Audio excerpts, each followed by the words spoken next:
Hello friends, welcome to my channel. இன்னைக்கு company ஆக்ட்ல என்ன டாபிக் பற்றி பார்க்க போகிறோம் அப்படின்னா accounts and audit of the company. ஓகேவா? ஸோ இது ரெண்டு பார்ட்டாக இருக்கும். ஸோ பார்ட் 1ல் அக்கௌண்ட்ஸ் ஆஃப் த கம்பெனி பற்றி டிஸ்கஸ் பண்ணுவோம். பார்ட் 2ல் ஆடிட் ஆஃப் த கம்பெனிஸ் பற்றி டிஸ்கஸ் பண்ணுவோம். So audit of the accounts of the கம்பெனிஸில் வந்து எந்த செக்ஷன்லேருந்து எந்த செக்ஷன் வரைக்கும் கவர் ஆகுது அப்படின்னா செக்ஷன் 128லேருந்து 138 ஈச் செக்ஷனும் நம்ம இதில் பார்ப்போம். ஓகேவா? So it covers under the chapter 9 of the companies act. Okay, so இப்போ புக்ஸ் ஆஃப் அக்கௌண்ட்ஸ் செக்ஷன் 128லேருந்து 138 வரையும் பார்ப்போம்.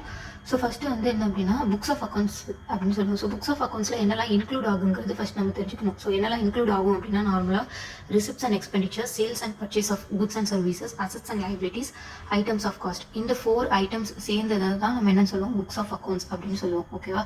Next section 128 subsection 1 maintenance of books of accounts. So books of அக்கௌண்ட்ஸில் என்னெல்லாம் இன்க்ளூட் ஆகிட்டுன்னு பார்த்துட்டோம். 4 ஐட்டம்ஸ் இருக்குது. ஸோ இதை வந்து எப்படி மெயின்டைன் பண்ணுவாங்க, எதுக்காண்டி இதை மெயின்டைன் பண்ணுறாங்க அப்படின்னா, so every company shall prepare, எல்லா கம்பெனியும் புக்ஸ் ஆஃப் அக்கௌண்ட்ஸ் ப்ரிப்பேர் பண்ணணும், ஃபினான்ஷியல் ஸ்டேட்மெண்ட் ப்ரிப்பேர் பண்ணணும். ஸோ புக்ஸ் ஆஃப் அக்கௌண்ட்ஸில் வந்து 4 ஐட்டம்ஸ் இன்க்ளூட் ஆகிருக்குன்னு சொல்லியிருக்கோம். அப்படி தானே? So receipts and expenditure, sales and purchase of goods and services, assets and liabilities, items of cost. அதே மாதிரி ஃபினான்ஷியல் ஸ்டேட்மெண்ட்டில் என்னெல்லாம் இன்க்ளூட் ஆகும் அப்படின்னா P&L, profit and loss account, balance sheet, அதுக்கப்புறம் statement of changes in equity, இது போக explanatory note. So இது வந்து செக்ஷன் 129ல் டீட்டெயில்டாக பார்ப்போம். இப்போதைக்கு அந்த கம்பெனி என்னெல்லாம் ப்ரிப்பேர் பண்ணுவாங்க அப்படின்னா books of accounts, financial statement, அது போக நெசசரியாக ஏதாச்சும் பேப்பர்ஸ், டாக்குமெண்ட்ஸ், எவிடன்ஸ் ஏதாச்சும் அந்த ஃபினான்ஷியல் இயருக்கு மெயின்டைன் பண்ண வேண்டியது இருந்துச்சு அப்படின்னா அதையும் மெயின்டைன் பண்ணுவாங்க. அதுதான் books and papers for financial year. ஓகேவா? இது எந்த பர்பஸ்க்காண்டி மெயின்டைன் பண்ணுறாங்க அப்படின்னா to give the true and fair view of the state of affairs of the company. அப்புறம் எந்த பேசிஸில் மெயின்டைன் பண்ணுவாங்க அப்படின்னா அக்ரூவல் பேசிஸ் ஆன டபுள் என்ட்ரி சிஸ்டம், இந்த பேசிஸில் தான் மெயின்டைன் பண்ணுவாங்க. அதுக்கப்புறம் இந்த மெயின்டைன் பண்ணுற புக்ஸ் ஆஃப் அக்கௌண்ட்ஸை எங்கே வந்து ஓப்பன் டு இன்ஸ்பெக்ட் வைப்பாங்க அப்படின்னா கெப்ட் அட் ரிஜிஸ்டர்ட் ஆஃபீஸில் இது வந்து வைப்பாங்க. ஓகேவா? ஸோ ரிஜிஸ்டர்ட் ஆஃபீஸில் போய் டேரக்டர்ஸ் வந்து இன்ஸ்பெக்ட் பண்ணிக்கலாம். ஓகேவா? இதுதான் section 128 subsection 1 maintenance of books of accounts. So maintenance of books of அக்கௌண்ட்ஸில் எவ்ரி கம்பெனியும் 3 இதை வந்து மெயின்டைன் பண்ணணும், 3 இதை ப்ரிப்பேர் பண்ணணும். என்னது? Books of accounts, financial statement, அது போக அடிஷ்னலாக புக்ஸ் அண்ட் பேப்பர்ஸ் அந்த ஃபினான்ஷியல் இயருக்கு தேவைப்பட்டுச்சு அப்படின்னா. ஓகேவா? இந்த 3 ப்ரிப்பேர் பண்ணுற பர்பஸ் வந்து என்னது அப்படின்னா to give the true and fair view of the state of affairs of the company. எந்த பேசிஸில்? Accrual basis according to the double entry system. இது எங்கே வைப்பாங்க அப்படின்னா kept at registered office. Okay, அவ்வளோதான். Next place of maintenance of books. So இந்த books of accounts maintain பண்ணுறது எந்த பிளேஸில் வைப்பாங்க அப்படின்ட்டு மேலே நம்ம ரிஜிஸ்டர்ட் ஆஃபீஸில் பார்த்தோம். அதர் தென் தட் எங்கே வைக்கலாம் அப்படின்னா இந்தியாவில் எந்த பிளேஸ்லனாலும் வைக்கலாம் as per decided by the board of directors. நார்மலாக புக்ஸ் ஆஃப் அக்கௌண்ட்ஸ் வந்து எங்கே தான் வைப்போம்? ரிஜிஸ்டர்ட் ஆஃபீஸில் தான் வைப்போம். சப்போஸ் போர்ட் ஆஃப் டைரக்டர்ஸ் வந்து ரிஜிஸ்டர்ட் ஆஃபீஸ் தவிர இங்கே வைக்கலாம் அப்படின்ட்டு அவங்க வந்து ஏதாச்சும் டெசிஷன் மேக் பண்ணாங்க அப்படின்னா அந்த பிளேஸ்லையும் வைக்கலாம் இன்சைட் இந்தியாவில். ஓகேவா? சப்போஸ் போர்ட் ஆஃப் டைரக்டர்ஸ் ஏதாச்சும் பிளேஸ் வந்து டிசைட் பண்ணி ஃபிக்ஸ் பண்ணி அங்கே புக்ஸ் ஆஃப் அக்கௌண்ட்ஸ் மெயின்டைன் பண்ணுறாங்க அப்படின்னா அவங்க வந்து ரிஜிஸ்டருக்கு வந்து வித்தின் 7 daysக்குள்ளே இன்ஃபார்ம் பண்ணியிருக்கணும். அடுத்தது electronic forms of books of accounts. So books of accounts வந்து நம்ம ஃபிசிக்கலாக தான் போய் பார்க்கணும் அப்படின்ட்டு இல்லை, எலக்ட்ரானிக் ஃபார்ம்ஸ்லேயும் புக்ஸ் ஆஃப் அக்கௌண்ட்ஸ் வந்து நம்ம பார்த்துக்கலாம். ஆனால் அதுக்கு சில அந்த ப்ராப்பர் ஃபெசிலிட்டிஸ் அந்த கம்பெனியில் இருந்தால் மட்டும்தான் அவங்க electronic forms of books of அக்கௌண்ட்ஸை மெயின்டைன் பண்ணலாம். Manner as may be prescribed. Rule 3ல சில எந்த மேனரில் வந்து புக்ஸ் ஆஃப் அக்கௌண்ட்ஸ் வந்து எலக்ட்ரானிக் ஃபார்மில் மெயின்டைன் பண்ணணும் அப்படின்ட்டு சொல்லியிருக்காங்க. ஸோ ஃபஸ்ட்டு வந்து அந்த கம்பெனியில் proper storage facilities, retrieval, display, print out, இந்த ஃபெசிலிட்டிஸ்லாம் அந்த கம்பெனியில் இருக்கான்னு பார்க்கணும். இருந்துச்சு அப்படின்னா அவங்க வந்து எலக்ட்ரானிக் ஃபார்ம்ஸில் புக்ஸ் ஆஃப் அக்கௌண்ட்ஸை மெயின்டைன் பண்ணலாம். ரிட்ரைவல்ங்கிறது வந்து என்ன அப்படின்னா மீட் எடுப்பு அப்படின்னு சொல்லுவாங்க. ஐ மீன் ரெக்கவர் பண்ணலாம். அந்த சப்போஸ் எனி டேட்டா லாஸ் ஆச்சு அப்படின்னா அந்த டேட்டா வந்து ரெக்கவர் பண்ணுறதுக்கான ஃபெசிலிட்டிஸ் வந்து அவங்கள்ட்ட இருக்கணும்.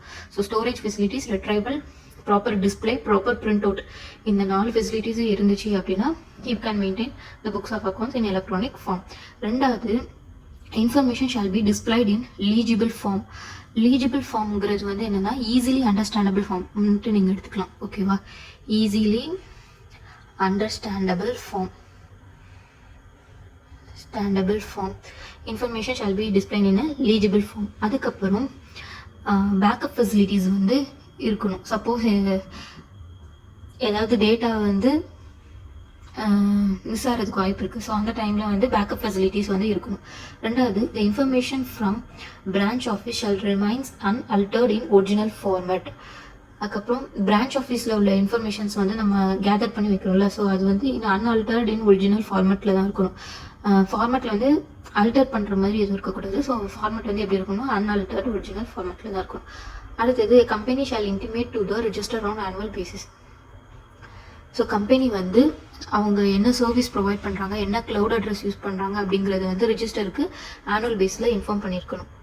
ஸோ சர்வீஸ் ப்ரொவைடில் வந்து என்னெல்லாம் இருக்குன்னா, நார்மலாக அது என்ன சர்வீஸோட name, location, IP address, cloud அட்ரஸுங்கிறது வந்து books of accounts are maintain, எங்கே வந்து புக்ஸ் ஆஃப் அக்கௌண்ட்ஸ் மெயின்டைன் பண்ணுறாங்க அப்படின்ட்டு இது வந்து யாருக்கு தெரிவிச்சிருக்கணும், ரிஜிஸ்டருக்கு ஆன் ஆனுவல் பேசிஸில் இயர்லி ஒன்ஸ் வந்து இன்டிமேட் பண்ணியிருக்கணும். அடுத்தது the proper books of accounts on branch office of the company. If a company, அதாவது இப்போ நார்மலாக இண்டிவிஜுவல் கம்பெனி இருந்துச்சு அப்படின்னா அவங்க ரிஜிஸ்டர் ஆஃபீஸில் வைக்கலாம், அவங்களோட புக்ஸ் ஆஃப் அக்கௌண்ட் எங்கே வைக்கலாம், ரிஜிஸ்டர் ஆஃபீஸில் வைக்கலாம், இல்லாட்டி as per the decision by the board of directors. Suppose the company has a branch office, company வந்து பிரான்ச் ஆஃபீஸ் இருந்துச்சு அப்படின்னா அவங்களோட புக்ஸ் ஆஃப் அக்கௌண்ட்டை எங்கே வைப்பாங்க அப்படின்னா, வெதர் அவங்களோட பிரான்ச் இன்சைட் இந்தியாவில் இருந்தாலோ அவுட் சைடில் இந்தியாவில் இருந்தாலோ அவங்க பிரான்ச்சில் தான் வந்து எங்கே வைக்கணும், புக்ஸ் ஆஃப் அக்கௌண்ட்ஸ் வந்து வைக்கணும். ஆனால் பிரான்ச்சுக்கு வந்து ஒரிஜினல் பேரண்ட் கம்பெனின்னு ஒரு கம்பெனி இருக்குல்ல, அந்த கம்பெனிக்கு வந்து என்ன பண்ணணும் அப்படின்னா, summarised return periodically sent by branch office to the registered office or any other place decided by the board of directors. Summarised return periodically தான், ஓகேவா?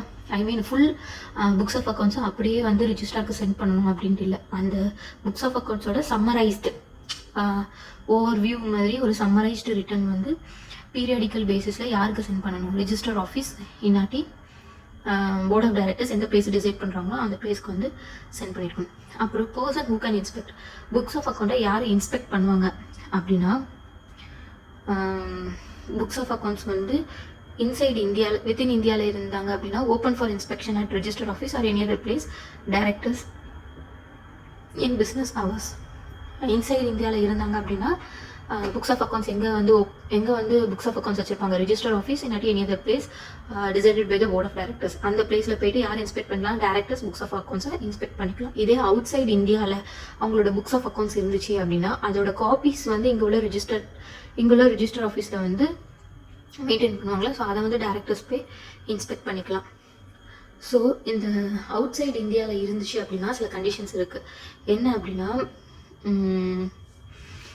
மேலே நம்ம பார்த்தோம்ல இந்த பிரான்ச் ஆஃபீஸில் புக்ஸ் ஆஃப் அக்கௌண்ட்ஸ் வந்து பிரான்ச் ஆஃபீஸில் வச்சுருந்தாங்க அப்படின்னா, ஆனால் அதோட சம்மரைஸ்டு பீரியாடிக்கல் ரிட்டர்ன் வந்து நம்ம எங்கள் ரிஜிஸ்டர் ஆஃபீஸ் இல்லாட்டி any other place decided by the போர்டுக்கு சென்ட் பண்ணணும்னு சொன்னாங்களா, அதே மாதிரி தான் இப்போ நம்மளோட கம்பெனி வந்து அவுட் சைட் இந்தியாவில் இருந்துச்சு அப்படின்னா summarised return of books of accounts maintain outside இந்தியாவாக இருந்துச்சு அப்படின்னா shall send to the registered office in quarterly interval பேசிஸில்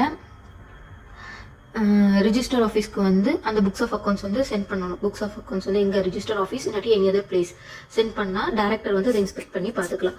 இது போக இது வந்து சம்மரைஸ்டு ரிட்டர்ன். இது போக டேரக்டர்ஸ்க்கு வந்து அடிஷ்னலாக சில இன்ஃபர்மேஷன்ஸ் வந்து தேவைப்படுது அப்படின்னா, any other financial informations required by directors தேவைப்படுது அப்படின்னா ஷெல் ஃபர்னிஷ் ரிட்டர்ன் ரெக்வஸ்ட். அவங்க வந்து கம்பெனிக்கு ஒரு ரிட்டர்ன் ரெக்வஸ்ட் கொடுத்து அந்த டாக்குமெண்ட்ஸை வாங்கிக்கலாம். கம்பெனி வந்து எத்தனை டேஸ்க்குள்ளே அந்த டேரக்டர் ரெக்வஸ்ட் பண்ணதை கொடுக்கணும் அப்படின்னா 15 days from the receipt of request. அவ்வளோதான். அடுத்தது period of maintenance.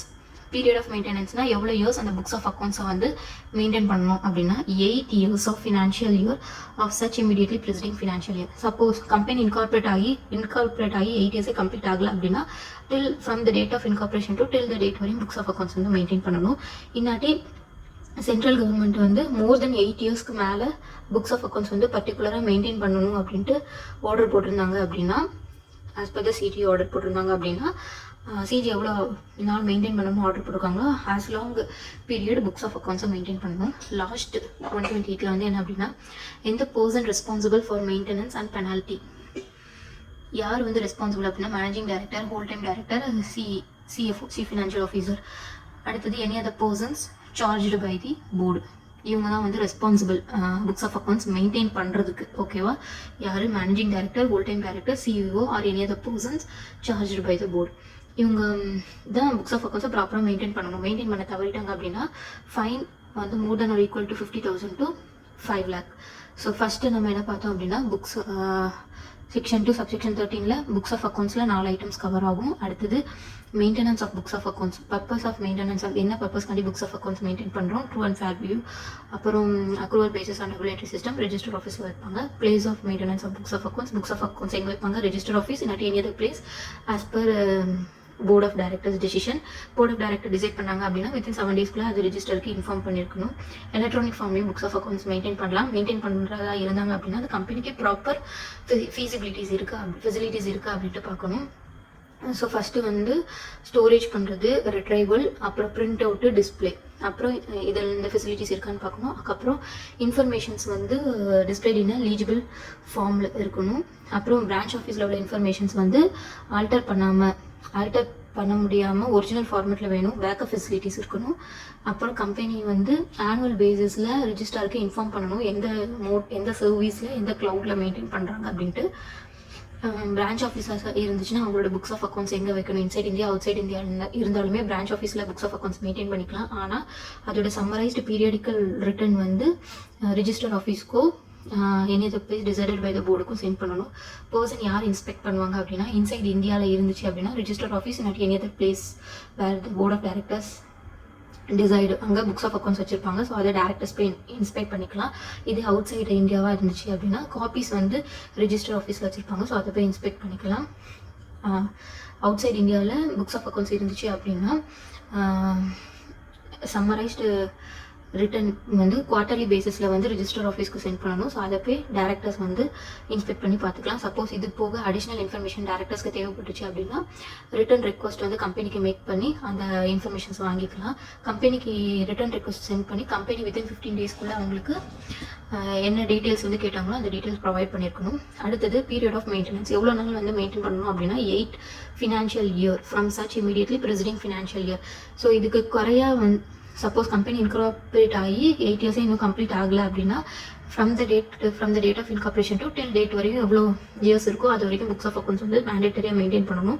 Suppose CG வந்து ஆர்டர் பண்ணி மோர் தென் 8 இயர்ஸ்க்கு மேலே புக்ஸ் ஆஃப் அக்கௌண்ட்ஸ் மெயின்டைன் பண்ணணும்னு சொல்லியிருந்தாங்கன்னா ஆஸ் பர் சிஜி ஆர்டர் எவ்வளோ சொல்லியிருக்காங்களோ அத்தனை years books of accounts maintain பண்ணணும். அப்புறம் யார் responsible for maintenance of books of accounts, responsibility தவறிட்டா அவங்களுக்கு பனிஷபிள் எவ்வளோ, யார் ரெஸ்பான்சிபிலிட்டி அப்படின்னா managing director, whole time director, CFO or any other person charged by the board. Suppose அவங்க வந்து தவறிட்டாங்க அப்படின்னா பெனால்ட்டி வந்து 50,000 to 5 lakhs. ஸோ இப்போ செக்ஷன் 128 கவர் பண்ணிட்டோம். Next section 129 financial statement. So financial ஸ்டேட்மெண்ட்டில் என்னென்னலாம் இன்க்ளூட் ஆகும் அப்படின்னா balance sheet, profit and loss account, income and expenditures account, cash flow system, statement of changes in equity and explanatory note to all the above. மொத்தம் 5. So ஓகேவா, financial ஸ்டேட்மெண்ட்டில் என்னெல்லாம் வரும், P&L or income or expenditure, balance sheet, cash flow statement, statement of changes in equity, இதுக்கு எல்லாத்துக்குமே explanatory note. ஓகேவா, இப்போ financial ஸ்டேட்மெண்ட்டில் கேஷ் ஃப்ளோ சிஸ்டம் வந்து ஒரு 3 கம்பெனிக்கு வராது. அது என்ன கம்பெனி அப்படின்னா OPC, 1% company, small company, dormant company. இவங்களுக்கு வந்து ஃபினான்ஷியல் ஸ்டேட்மெண்ட்டில் கேஷ் ஃப்ளோ ஸ்டேட்மெண்ட் வந்து இன்க்ளூட் ஆகாது. அடுத்தது ஃபினான்ஷியல் ஸ்டேட்மெண்ட் ஷால், இதோட பர்பஸ் வந்து என்ன அப்படின்னா true and fair view of state of affairs of the company. மேலே புக்ஸ் ஆஃப் அக்கௌண்ட்ஸ் ப்ரிப்பேர் பண்ணுறதும் சேம் பர்பஸுக்காண்டி தான். To give true and fair view and affairs of the company. என்ன பேசிஸில், அக்ரூவல் பேசிஸ் ஆன double entry system kept at registered office அங்கே. ஓகேவா, இங்கே வந்து என்ன அப்படின்னா true and fair view of state of affairs comply with accounting standards, AS follow பண்ணி தான் ஃபினான்ஷியல் ஸ்டேட்மெண்ட் ப்ரிப்பேர் பண்ணணும். அதுக்கப்புறம் எந்த ஃபார்மில் வந்து ப்ரிப்பேர் பண்ணணும் அப்படின்னா schedule 3 of the companies act. Schedule 3 of the companies ஆக்டில் ஃபினான்ஷியல் ஸ்டேட்மெண்ட்டுக்குன்ட்டு ஒரு ஃபார்மேட் இருக்குது. அந்த ஃபார்மேட்டில் தான் வந்து ஃபினான்ஷியல் ஸ்டேட்மெண்ட் ப்ரிப்பேர் பண்ணணும். ப்ரிப்பேர் பண்ணும்போது as per the proper accounting standards comply பண்ணி தான் ஃபினான்ஷியல் ஸ்டேட்மெண்ட் ப்ரிப்பேர் பண்ணணும். அடுத்தது it gives the true and fair view of state of affairs of the company. ஓகேவா, இப்போ சில இதுக்கு வந்து ஷெட்யூல் 3 ஃபார்மேட், ஷெட்யூல் 3 படி ஃபினான்ஷியல் ஸ்டேட்மெண்ட் வந்து ப்ரிப்பேர் பண்ண மாட்டாங்க. அது என்னென்ன கம்பெனிஸ்க்குலாம் அப்படின்னா banking company, insurance company, banking company, companies engaged in generations and supply of electricity, any other classes for which a different form of financial statement is specified in their government acts. For example, இப்போ பேங்கிங்னா banking regulation ஆக்ட்னு செப்பரேட்டாக இருக்குது. இன்சூரன்ஸ்னால் insurance கம்பெனிக்குன்ட்டு separate act இருக்குது.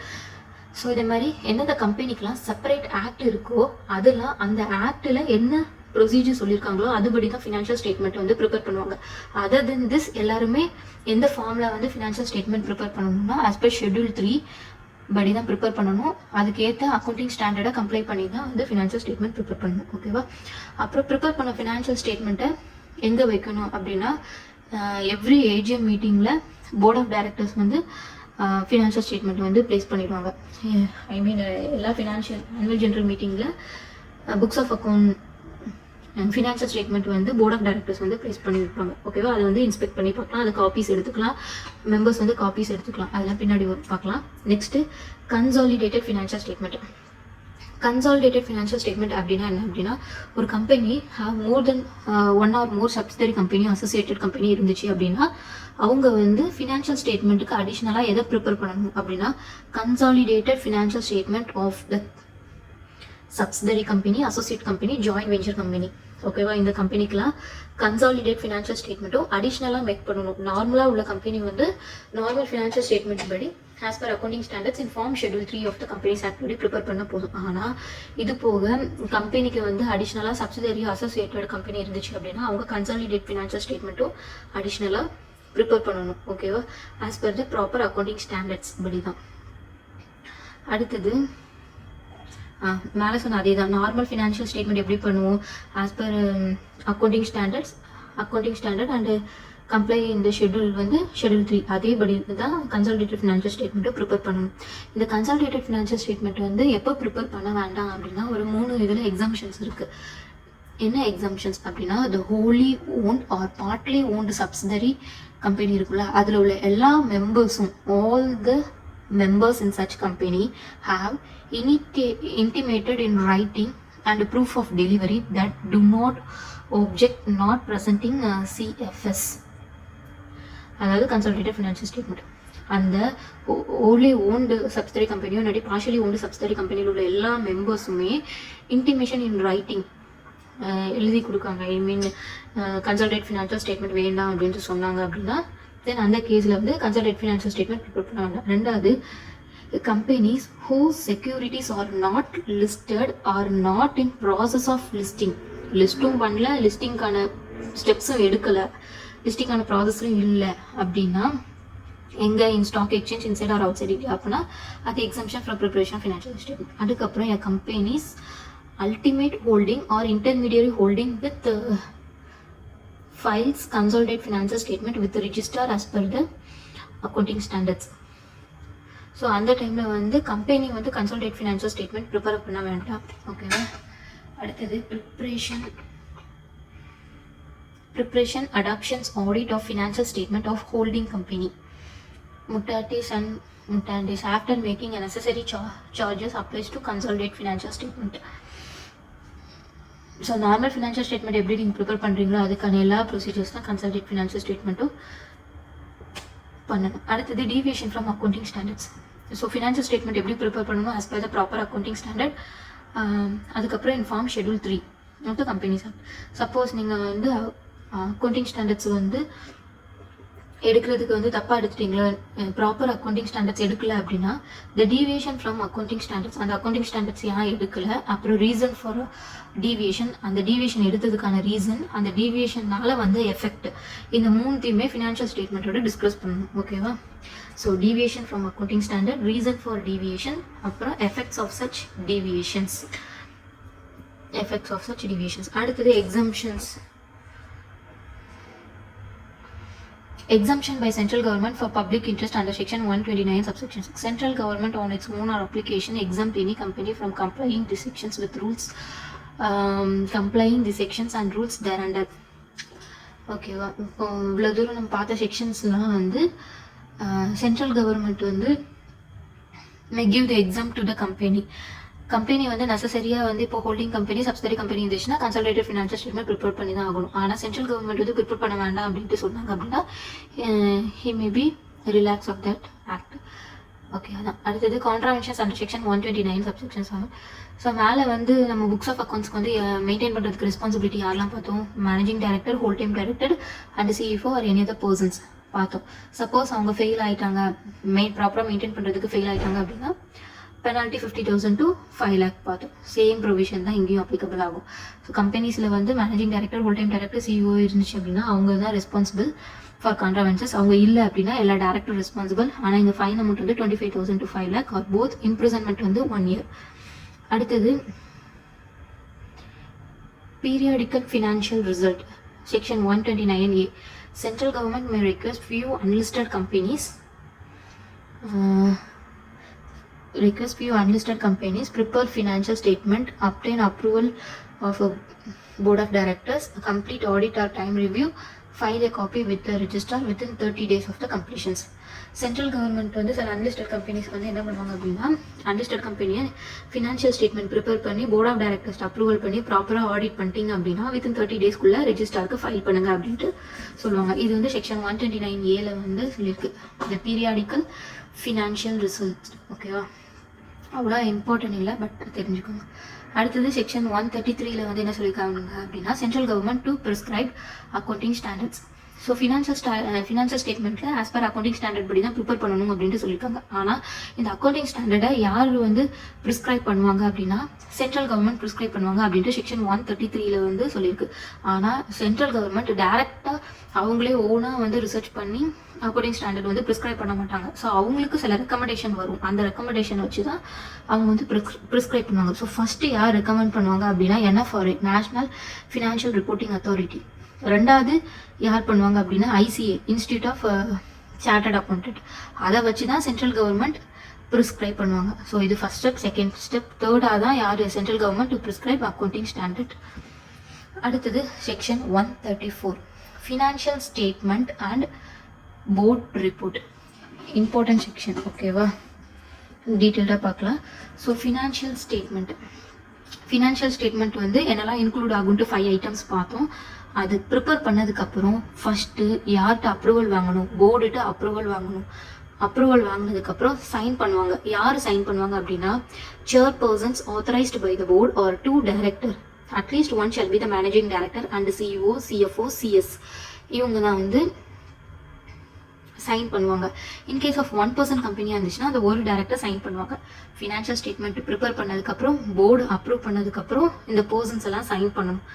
அதுக்கப்புறம் audit ரிப்போர்ட்டும் financial ஸ்டேட்மெண்ட்டோட attach பண்ணி வைக்கணும் அப்படின்னு சொல்லியிருக்காங்க. ஓகேவா, a signed copy of financial statement, consolidated financial statement along with notes, audit report, board report shall be issued, circulated and published. So financial ஸ்டேட்மெண்ட்னு வந்தாலே சப்போஸ் சப்சிடரி கம்பெனியாக இருந்துச்சுன்னா கன்சாலிடேட்டட் ஃபினான்ஷியல் ஸ்டேட்மெண்ட் ப்ரிப்பேர் பண்ணணும். So financial statement, consolidated financial ஸ்டேட்மெண்ட்டோட எதெல்லாம் include பண்ணணும் அப்படின்னா, board report பற்றி கீழே பார்ப்போம். So board report, audit report, auditors report. So இதெல்லாமே டிஸ்க்ளோஸ் பண்ணி வைக்கணும். ஓகேவா, அடுத்தது board report. The board report shall be attached with other statements and laid down in AGM. So financial statement வந்து நார்மலாக ஏஜிஎம்ல வைப்போம். ஸோ ஃபினான்ஷியல் ஸ்டேட்மெண்ட்டோட போர்ட் ரிப்போர்ட்டும் அட்டாச் பண்ணி ஏஜிஎம்ல வைப்போம். ஓகேவா, ஸோ இந்த போர்ட் ரிப்போர்ட்டில் என்னெல்லாம் இன்க்ளூட் ஆகியிருக்கு அப்படின்னா, நான் வந்து ஒரு 12 points வந்து சிம்பிளாக உள்ளதை நோட் பண்ணியிருக்கேன். நீங்கள் வந்து புக்ஸ் ஒன்ஸ் வந்து ரீட் பண்ணிக்கோங்க. ஓகேவா, ஸோ ஃபர்ஸ்ட் பாயிண்ட் வந்து என்ன அப்படின்னா, extract of annual return under section 92 form MGT 9. So annual ரிட்டர்னோட ஒரு எக்ஸ்ட்ராக்ட் வந்து மென்ஷன் பண்ணியிருப்பாங்க. அடுத்தது நம்பர் ஆஃப் போர்ட் மீட்டிங், எத்தனை போர்ட் மீட்டிங் வந்து கண்டக்ட் பண்ணியிருக்காங்கன்ட்டு போர்ட் ரிப்போர்ட்டில் இருக்கும். அடுத்தது டேரக்டர் ரெஸ்பான்சிபிலிட்டி ஸ்டேட்மெண்ட், டேரக்டரோட ரெஸ்பான்சிபிலிட்டி என்ன அப்படின்ட்டு கீழே பார்ப்போம். இதில் ஒரு 5 points இருக்கும். ஸோ டேரக்டரோட ரெஸ்பான்சிபிலிட்டி என்னங்கிறது போர்ட் ரிப்போர்ட்டில் மென்ஷன் ஆகிருக்கும். அடுத்தது ஃப்ராடு, ஆடிட்டர்ஸ் வந்து ஆடிட் பண்ணும்போது ஏதாச்சும் ஃப்ராடு இருந்துச்சு அப்படின்னா அதை வந்து போர்ட் ரிப்போர்ட்டில் மென்ஷன் பண்ணியிருக்கணும். Other than those reportable to the central கவர்மெண்ட்டுக்கு டேரெக்டாக ரிப்போர்ட் பண்ணாதது ரிமைனிங் உள்ள இருக்குள்ள அந்த ஃப்ராடெல்லாம் போர்ட் ரிப்போர்ட்டில் மென்ஷன் பண்ணியிருப்பாங்க. கம்பெனி நீட்ஸ் NSR கமிட்டி, NSRங்கிறது நாமினேஷன் அண்ட் ரெமுனரேஷன் கமிட்டி. கம்பெனியில் வந்து நாமினேஷன் ரெமுனரேஷன் கமிட்டி இருந்துச்சு அப்படின்னா அவங்களோட டியூட்டி வந்து ப்ராப்பராக பண்ணியிருந்தாங்களா, அவங்களோட டியூட்டி வந்து என்னது, அப்பாயின்மெண்ட்டு, ரெமுனரேஷன் ஃபிக்ஸ் பண்ணுறது, other matters of the directors. இதுதான் அவங்களோட டியூட்டிஸ். அந்த மேட்டர்ஸ் வந்து அவங்க கரெக்டாக பண்ணியிருக்காங்களா அப்படின்ட்டு பார்க்குறது. அடுத்தது declaration given by the independent director. அப்புறம் particulars of loans guarantee under section 186. அதே மாதிரி particulars of contract arrangements with related parties under section 188. அடுத்தது ஏதாவது ரிசர்வ் வந்து ட்ரான்ஸ்ஃபர் பண்ணியிருக்காங்களா, அப்புறம் டிவிடெண்ட் டிஸ்க்ளோஸ் பண்ணியிருக்காங்களா, அப்புறம் கம்பெனியோட state of affairs of the company என்ன அப்படின்ட்டு பார்க்குறது. அடுத்தது சிஎஸ்ஆர் பாலிசி. சிஎஸ்ஆர் பாலிசி வந்து சிஎஸ்ஆர் கமிட்டி இருந்துச்சுன்னா சிஎஸ்ஆர் பாலிசி வந்து கிரியேட் பண்ணுவாங்க. ஸோ இது கீழே பார்ப்போம். ஆனால் அந்த சிஎஸ்ஆர் பாலிசியை பற்றி நம்ம போர்ட் ரிப்போர்ட்டில் மென்ஷன் பண்ணியிருப்போம். ஓகேவா, மொத்தம் 12 ஐட்டம்ஸ். ஃபஸ்ட்டு வந்து எக்ஸ்ட்ராக்ட் ஆஃப் ஆனுவல் ரிட்டர்னு, அடுத்தது போர்ட் மீட்டிங் எவ்வளோ, அப்புறம் டேரக்டர் ரெஸ்பான்சிபிலிட்டி ஸ்டேட்மெண்ட் எவ்வளோ, அடுத்தது ஆடிட்டர் ஃப்ராட் இருந்துச்சுன்னா ஆடிட்டர் வந்து அது டிஸ்க்ளோஸ் பண்ணியிருக்காங்களான்னு பார்க்கணும். நாமினேஷன் கமிட்டி இருந்துச்சு அப்படின்னா அவங்களோட டியூட்டி ப்ராப்பராக பண்ணியிருக்காங்களான்னு பார்க்கணும். அடுத்தது இண்டிபெண்டன்ட் டேரக்டர் டிக்ளரேஷன் கொடுத்துருக்காங்களான்னு பார்க்கணும். அப்புறம் particulars of loans guarantee under section 186, அப்புறம் 188 ரிலேட்டட் பார்ட்டி கூட அந்த கான்ட்ராக்ட்ஸ் ஆர் அரேஞ்ச்மெண்ட்ஸ் இருந்துச்சு அப்படின்னா டிஸ்க்ளோஸ் பண்ணியிருக்கணும். அடுத்தது ரிசர்வ் ஏதாச்சும் ட்ரான்ஸ்ஃபர் பண்ணியிருக்காங்களா, டிவிடெண்ட் டிஸ்க்ளோஸ் பண்ணியிருக்காங்களா, அப்புறம் கம்பெனியோட state of affairs of the company பார்க்கணும். அடுத்தது சிஎஸ்ஆர் பாலிசி இருந்துச்சு அப்படின்னா அதையும் மென்ஷன் பண்ணியிருக்கணும். ஸோ இந்த 12 ஐட்டம்ஸ் தான் போர்டு ரிப்போர்ட்டில் இருக்கும். ஸோ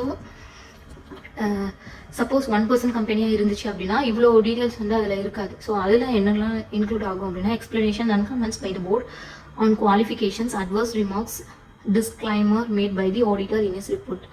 Auditor பற்றி மட்டும்தான் அதில் இருக்கும். அடுத்தது director responsibility statement under section 134(5). So board ரிப்போர்ட்டில் ஒரு பார்ட்டு வந்து டைரக்டர் ரெஸ்பான்சிபிலிட்டி ஸ்டேட்மெண்ட் அது வந்து இன்க்ளூட் ஆகிருக்கும். ஆனால் அந்த டைரக்டரோட ரெஸ்பான்சிபிலிட்டி என்ன அப்படின்னு பார்த்தா ஒரு 6 பாயிண்ட்ஸ் இருக்குது. அது என்ன அப்படின்னா, ஸோ ஃபர்ஸ்ட் வந்து in preparation of annual accounts the applicable accounting standards are followed along. Annual accounts prepare பண்ணும்போது அக்கௌண்டிங் ஸ்டாண்டர்ட்ஸ் வந்து ப்ராப்பராக ஃபாலோ பண்ணுறாங்களா அப்படின்னு பார்க்குற டியூட்டி வந்து யாரோடது, டைரக்டரோட டியூட்டி. ரெண்டாவது, டைரக்டர் செலக்ட் பண்ண அக்கௌண்டிங் பிரின்சிபலை கன்சிஸ்டன்சியாக யூஸ் பண்ணுறாங்களா பார்க்கணும். கன்சிஸ்டன்சி டில் எண்ட் வரையும் யூஸ் பண்ணுறாங்களா, to give the true and fair view of statement of affairs of the company. மூணாவது, director has taken a proper and sufficient care to maintenance of account. Proper and sufficient care எடுத்துக்கிறாங்களா அக்கௌண்ட்ஸை maintain பண்ணுறதுக்கு பார்க்கணும். அப்புறம் director has prepared annual accounts on going concernல தான் make பண்ணுறாங்களா அப்படின்னு பார்க்கணும். அடுத்து directors have maintained a proper system for compliance of all applicable laws. எல்லா லாஸ்க்கும் அப்ளிகபிள் ஆகுதா, எந்த லாக்கும் அகெயின்ஸ்டாக இருக்கக்கூடாது. Maintain a proper system for compliance of all applicable laws. அடுத்தது director in case of listed company lay down and followed adequate internal financial controls. Follow the internal financial controls. Listed கம்பெனிஸாக இருந்தாங்க அப்படின்னா internal financial control follow பண்ணுறாங்களா அப்படின்ட்டு பார்க்கணும். மொத்தம் 6 point. First point, annual accounts prepare பண்ணும்போது proper accounting standards follow பண்ணுறாங்களா. ரெண்டாவது, டைரக்டர் செலக்ட் பண்ண அக்கௌண்டிங் பிரின்சிபல்ஸ் ஸ்டில் கன்சிஸ்டன்சியாக யூஸ் பண்ணுறாங்களா to give the to fair and affairs of the state of affairs of the கம்பெனிக்கு. Third point, proper and sufficient care எடுத்துக்கிறாங்களா to maintains the account. Fourth point, அவங்களோட ஆனுவல் அக்கௌண்ட்ஸ் வந்து என்ன பேசிஸில், ஆன் கோயிங் கன்சர்ன் பேசிஸில் இருக்கான்னு பார்க்கணும். அடுத்தது, director have maintained a proper system for compliance of all applicable laws இருக்கான்னு பார்க்கணும். அடுத்தது, லிஸ்டட் கம்பெனிஸாக இருந்துச்சு அப்படின்னா followed adequate internal financial controls எல்லாம் ஃபாலோ பண்ணுறாங்களா அப்படின்ட்டு 6 பாயிண்ட்ஸ் பார்க்கணும். ஓகேவா, this is also important. So board ரிப்போர்ட்டோட கண்டென்ட்டும் இம்பார்ட்டன்ட், டைரக்டர் ரெஸ்பான்சிபிலிட்டி ஸ்டேட்மெண்ட்டும் இம்பார்ட்டன்ட். ஓகேவா, அப்புறம் signing of the board report. Board ரிப்போர்ட்டை வந்து யார் சைன் பண்ணுவாங்க அப்படின்ட்டு பார்ப்போம். மேலே வந்து ஃபினான்ஷியல் ஸ்டேட்மெண்ட்ஸை யார் சைன் பண்ணுவாங்க அப்படின்ட்டு பார்த்தோம். ஸோ ஃபினான்ஷியல் ஸ்டேட்மெண்ட் ரெடி பண்ணதுக்கப்புறம் போர்டு அப்ரூவல் ஆனதுக்கப்புறம் யார் சைன் பண்ணுவாங்க அப்படின்னா chairperson authorised by the board, at least 2 director இல்லை 1 மேனேஜிங் டைரக்டர்னு பார்த்தோம். அது போக சிஇஓ, சிஎஃப்ஓ, சிஎஸ் பார்த்தோம். இதே தான் வந்து போர்டு ரிப்போர்ட்டுக்கும் வரும். ஆனால் சிஇஓ, சிஎஃப்ஓ, சிஎஸ் வந்து வராது. இந்த 2 பாயிண்ட் மட்டும் வரும். Chairpersons authorised by the board or at least 2 directors out of which 1 shall be the managing டைரக்டராக இருப்பாங்க. அப்புறம் டைரக்டர் வந்து தேர் இஸ் ஒன்லி ஒரு பர்சன் தான் இருந்தாங்கன்னா அந்த 1 பர்சன் தான் சைன் பண்ணுவாங்க எதை, போர்டு ரிப்போர்ட்டை. ஓகே, எவ்வளோதான். செக்ஷன் 134 வந்து கம்ப்ளீட் ஆகிட்டு. 134ல் என்ன பார்த்தோம், financial statement and board report. Board ரிப்போர்ட்டோட கண்டென்ட் பார்த்தோம். அதில் உள்ள ஒரு பாயிண்ட் வந்து என்ன, டைரக்டர் ரெஸ்பான்சிபிலிட்டி ஸ்டேட்மெண்ட். ஸோ அதை பார்த்தோம். அடுத்தது செக்ஷன் 135 ஆல்சோ இம்பார்ட்டன்ட். என்ன அப்படின்னா கார்பரேட் சோஷியல் ரெஸ்பான்சிபிலிட்டி. ஸோ எந்த இந்த லிமிட் வந்து எக்ஸிட் ஆச்சு அப்படின்னா தான் அவங்க வந்து கார்ப்பரேட் சோஷியல் ரெஸ்பான்சிபிலிட்டி கேட்டகரி கீழே வருவாங்க. ஓகேவா? ஸோ இவங்களோட மெயின் பர்பஸ் வந்து என்ன அப்படின்னா, கம்பெனியில் ஏர்ன் பண்ணுற சில ப்ராஃபிட்டில் சர்டைன் அமௌண்ட் வந்து பப்ளிக் வெல்ஃபேர்க்காண்டி யூஸ் பண்ணுவாங்க. ஓகேவா? ஸோ இது வந்து எல்லா கம்பெனியும் கம்பல்சரியாக வந்து பப்ளிக் வெல்ஃபேர்க்காண்டி அவங்க பர்சன்டேஜ் ஆஃப் ப்ராஃபிட்லேருந்து எடுத்து ஸ்பெண்ட் பண்ணணும்னு இல்லை. சர்டைன் லிமிட் எக்ஸிட் ஆச்சு அப்படின்னா மேண்டேட்டரி.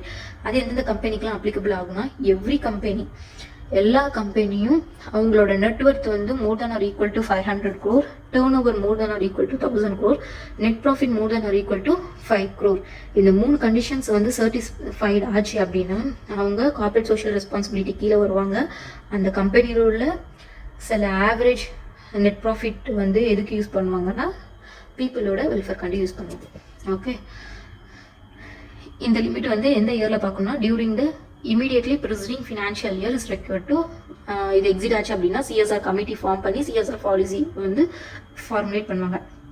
சிஎஸ்ஆர் கமிட்டிக்கு வந்து சிஎஸ்ஆர் கமிட்டியில் வந்து மொத்தம் எத்தனை மெம்பர்ஸ் இருப்பாங்கன்னா அட்லீஸ்ட் 3 டைரக்டர்ஸ் இருப்பாங்க. அதில் ஒருத்தர் வந்து கண்டிப்பாக யாராக இருக்கணும்னா இண்டிபெண்டன்ட் டைரக்டராக தான் இருக்கணும். சப்போஸ் இந்த சிஎஸ்ஆர் வந்து எல்லா கம்பெனிக்கும் அப்ளிகபிள் ஆகும்னு பார்த்துருக்கோம். ஆனால் இண்டிபெண்டன்ட் டைரக்டர் வந்து லிஸ்டட் கம்பெனிக்கும் பப்ளிக் கம்பெனிக்கும் மட்டும்தான் independent director certain limit exit ஆனால் தான் இண்டிபெண்டன்ட் டைரக்டர் அப்பாயிண்ட் பண்ணுவாங்கன்னு பார்த்தோம். ஸோ இதில் வந்து என்ன அப்படின்னா important, unlisted public company and private company cross the threshold of CSR but not required to have the independent director. அவங்க வந்து threshold லிமிட் வந்து கிராஸ் பண்ணியிருப்பாங்க. ஆனால் அவங்க இண்டிபெண்டன்ட் டைரக்டர் ப்ரொவிஷன்ஸ் படி அவங்க இண்டிபெண்டன்ட் டைரக்டர்ஸ் வந்து அப்பாயிண்ட் பண்ணியிருக்க மாட்டாங்க. ஸோ அவங்க வந்து இந்த கமிட்டியில் இண்டிபெண்டன்ட் டைரக்டர்ஸ் வந்து அப்பாயிண்ட் பண்ண வேண்டாம் அப்படின்ட்டு சொல்லியிருக்காங்க. ஓகேவா?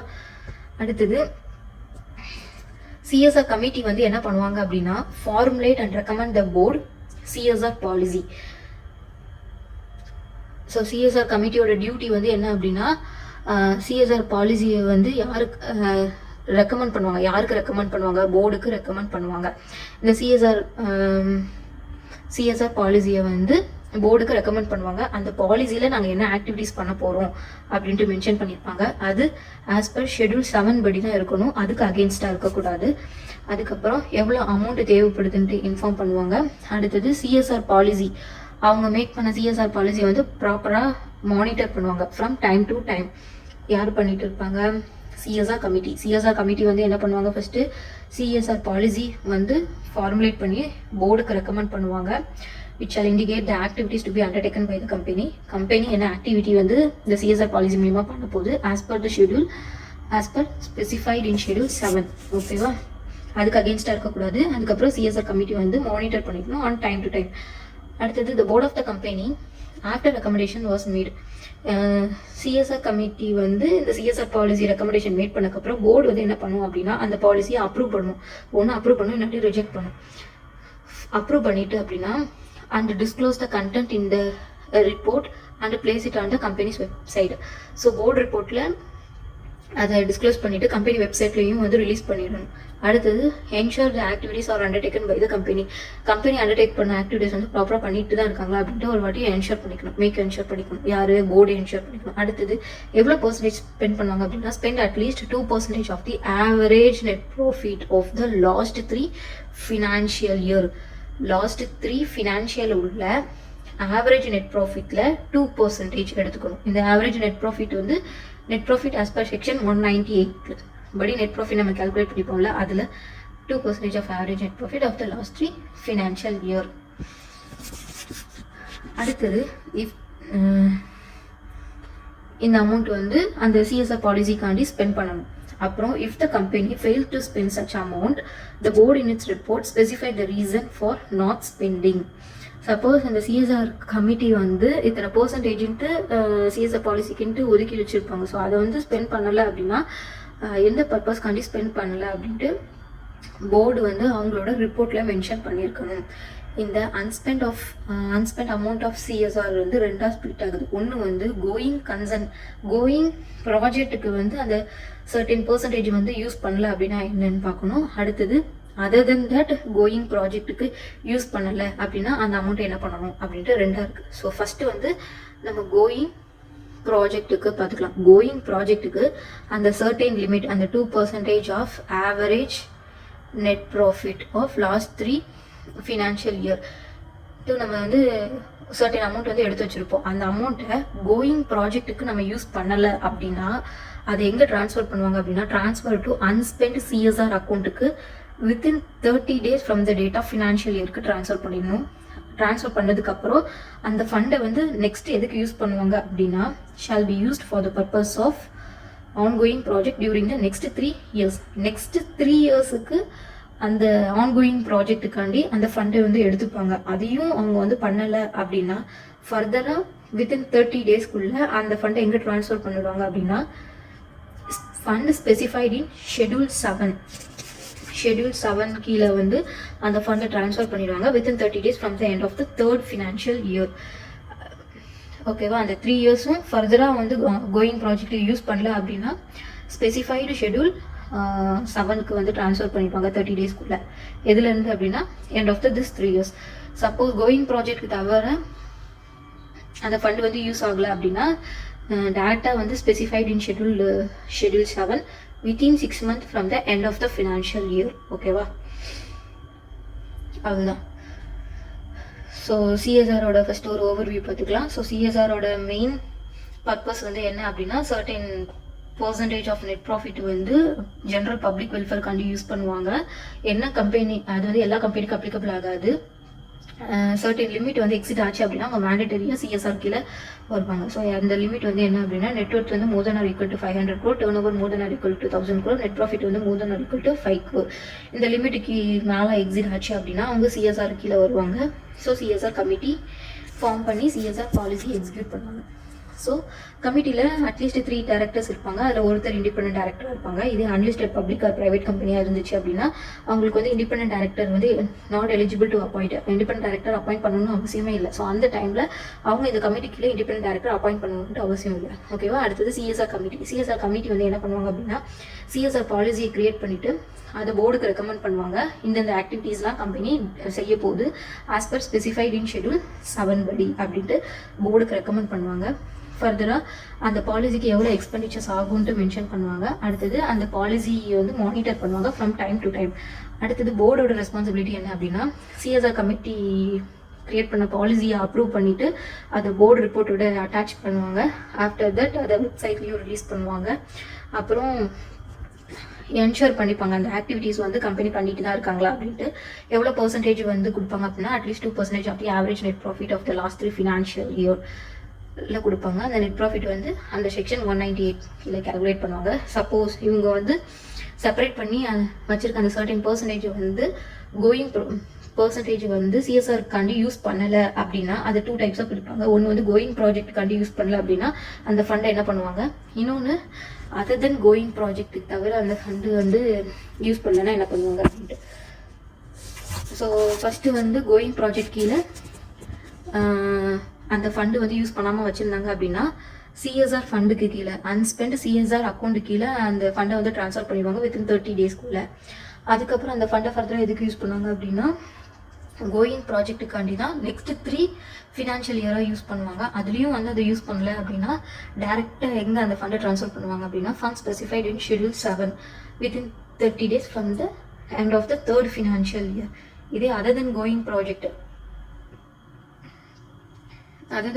ப்ராஜெக்ட்டுக்கு அந்த ஃபண்டை யூஸ் பண்ணல அப்படின்னா டேரெக்டாகவே அந்த ஃபண்டை எங்கே ட்ரான்ஸ்ஃபர் பண்ணிடுவாங்க அப்படின்னா specified in schedule 7 within 6 months from end of the financial year.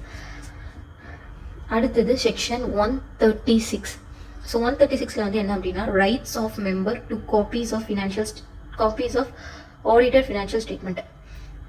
Audited financial ஸ்டேட்மெண்ட்டை வந்து மெம்பர்ஸ்க்கு வந்து காப்பீஸ் எடுக்கிற ரைட்ஸ் இருக்குது. ஸோ இதுதான் வந்து செக்ஷன் 136 பார்க்க போகிறோம்.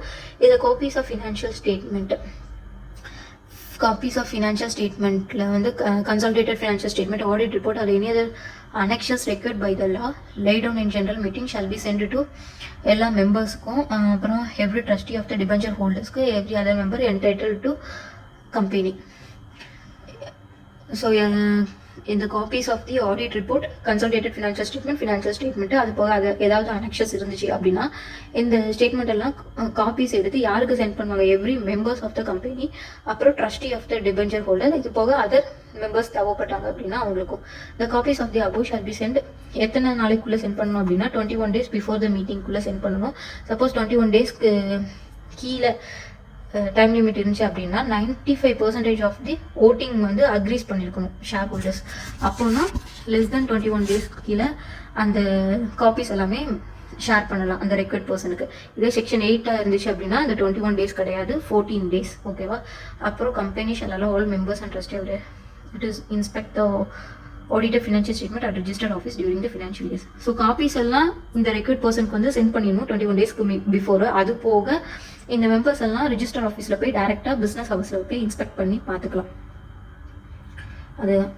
அடுத்தது, for listed company above provision shall be deemed to be complied if இது லிஸ்டட் கம்பெனிஸ்க்காக இருந்துச்சு அப்படின்னா the copies of all document made available for inspections at the registered office during working hours 21 days before the meeting.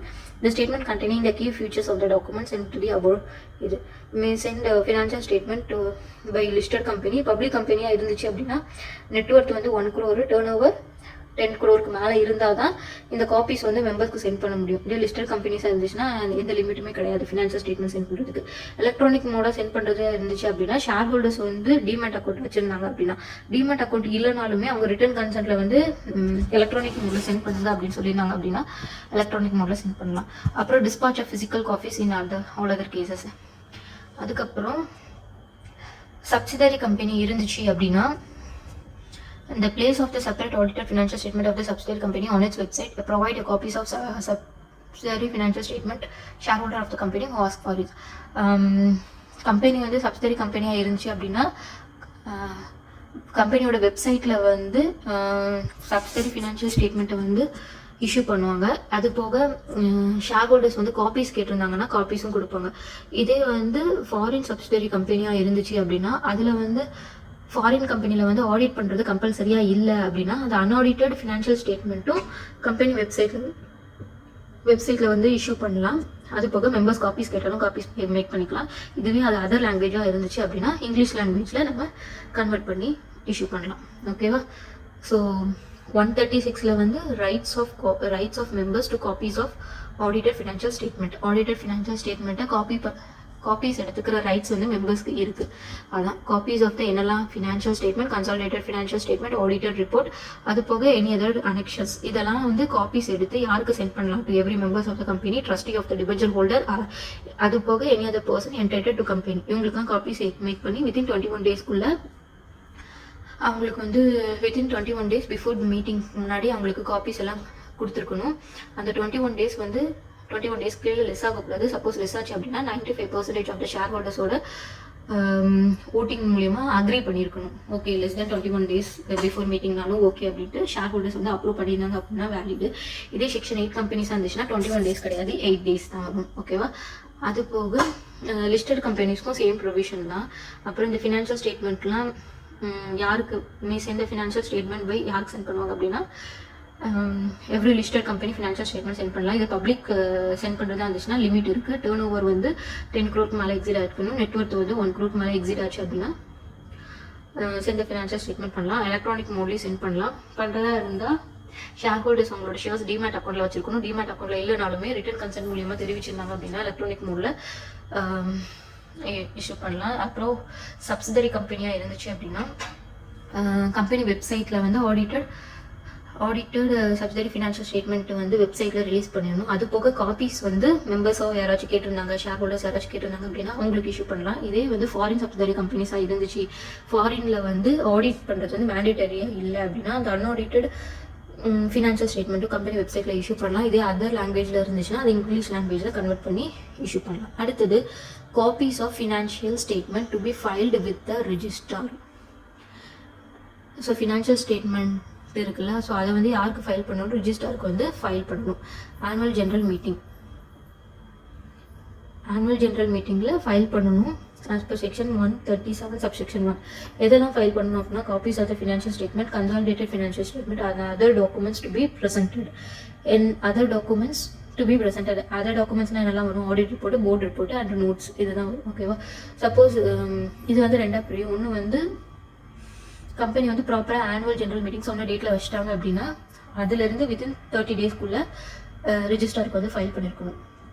Suppose unadopted in general meeting or adjourned general meeting வந்து சொன்ன டேட்டில் நடக்கல அப்படின்னா file within register within 30 days of the date of actual அந்த date of AGM இருக்குல்ல அந்த டேட்ல இருந்து ஆக்சுவலாக எந்த டேட்டில் ஏஜிஎம் கண்டக்ட் பண்ணுறேன்னு சொல்லியிருக்காங்களோ அந்த டேட்லேருந்து வித்தின் 30 daysக்குள்ளே ரிஜிஸ்டாருக்கு வந்து ஃபைல் பண்ணியிருக்கணும். அதை வந்து அவங்க ப்ரொவிஷனல் ரெக்கார்டாக எடுத்துப்பாங்க. அதுக்கப்புறம் அட்ஜாயிண்ட் மீட்டிங் வச்சு அந்த மீட்டிங்லேருந்து வித்தின் 30 daysக்குள்ளே ரிஜிஸ்டாருக்கு வந்து ஃபைல் பண்ணியிருக்கணும். சப்போஸ் ஃபைல் பண்ணலை அப்படின்னா the copies of the financial statement, consolidated financial statement of the document to be presented, the state of facts and reasons not for holding AGM, file with a register office within 30 days from the last date of AGM should have been held. ரிஜிஸ்டருக்கு வந்து file பண்ணியிருக்கணும். File பண்ணலை அப்படின்னா எதுக்காண்டி file பண்ணல, reason for not filing அதையும் அடுத்தது ஆக்சுவலாக AGM என்னைக்கு கண்டக்ட் ஆகுதோ அதுலேருந்து 30 daysக்குள்ளே இவங்களுக்கு ஃபைல் பண்ணியிருக்கணும்.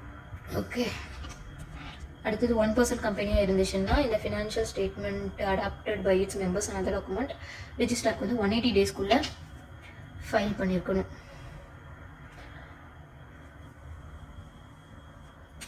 இது நம்ம மேலே பார்த்து அதே பாயிண்ட் தான். Company shall also file with register with other documents. Subsidiary கம்பெனியாக இருந்துச்சுன்னா incorporated outside India and no place of business in India if as per the laws of that company financial statement are not required to audited unaudited accounts to be filed.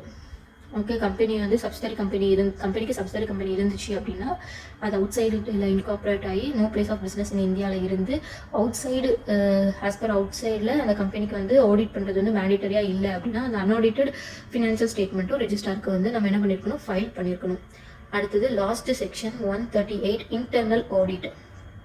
So எந்த கம்பெனிலலாம் internal ஆடிட்டை வந்து appoint பண்ணுவாங்க அப்படின்னா every listed company, every unlisted public company and every private company.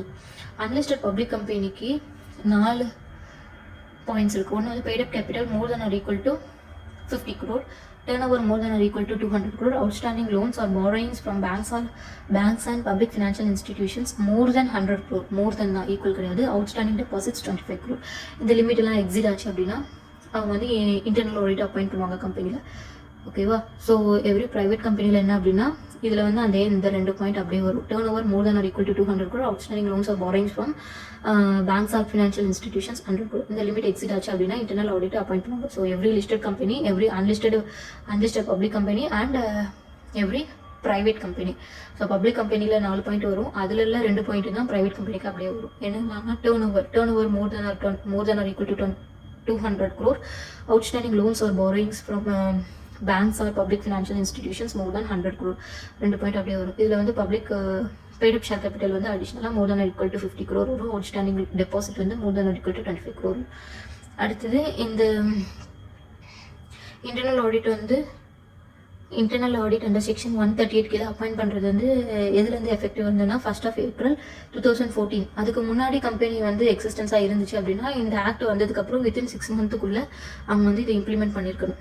அதுக்கப்புறம் யாரை வந்து internal auditor appoint பண்ணுவாங்க அப்படின்னா chartered accountant, CA, CMA whether in ப்ராக்டிஸில் இருக்காங்களோ இல்லையோ அவங்களை அப்பாயிண்ட் பண்ணிக்கலாம். Any professionals audited by the board of directors may or may not be an employee of the company. கம்பெனியோட எம்ப்ளாயி எல்லாமே இருக்கலாம். இந்த பர்சனை தான் இன்டர்னல் ஆடிட்டராக வந்து அப்பாயிண்ட் பண்ணுவாங்க. So section 138 internal audit. Okay, so இந்த பார்ட் 1ல் வந்து அக்கௌண்ட்ஸ் ஆஃப் த கம்பெனி வந்து நம்ம ஃபுல்லாக பார்த்துட்டோம். இதில் எதுவும் டவுட்ஸ் இருந்துச்சு அப்படின்னா நீங்கள் கமெண்ட் பண்ணிக்கலாம். தேங்க்யூ.